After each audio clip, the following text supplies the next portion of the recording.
Inaalam pa ng Armed Forces of the Philippines ang lawak ng epekto ng pang-eespiya ng Chinese na aresto ng mga tauhan ng National Bureau of Investigation. Ayon sa AFP, hindi pa nila masabi sa ngayon kung mayroong mga intelligence at national security operations ang nakompromiso dahil sa paniniktik. Sa ngayon, what we saw with the equipment that they have, these are high precision topographic mapping and 3D modeling of military installations and critical infrastructures. So kasama nga dito yung camps natin, even yung mga malls, no?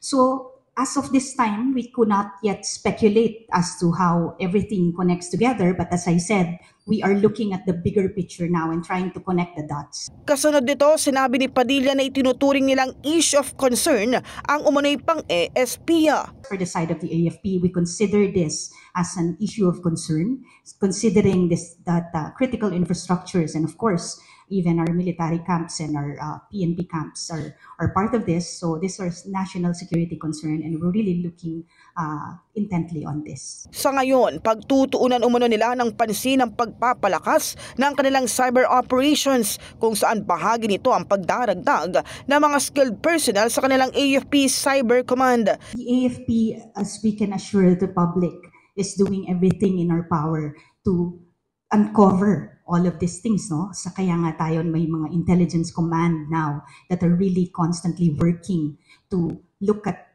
everything that will address national security concerns. So while we do not want to create unnecessary panic sa ating mga kababayan, ang aming panawagan pa rin ay maging mapanuri po tayo, no? At magtulungan tayo. So ang panawagan po ng Armed Forces of the Philippines kapag po ang ating mga kababayan ay may nakikita pong kahina-hinala saan man, no, na parte ng ating bansa, maging sa ating dagat, no, yung ating mga mangingisda at ating pati din po ang ating mga kababayan na rin na makipagtulungan po din sa Armed Forces of the Philippines. In the heart of changing lives, ito si Brigada Kath Austria ng 105.1 Brigada News sa Manila, the Music and News Authority.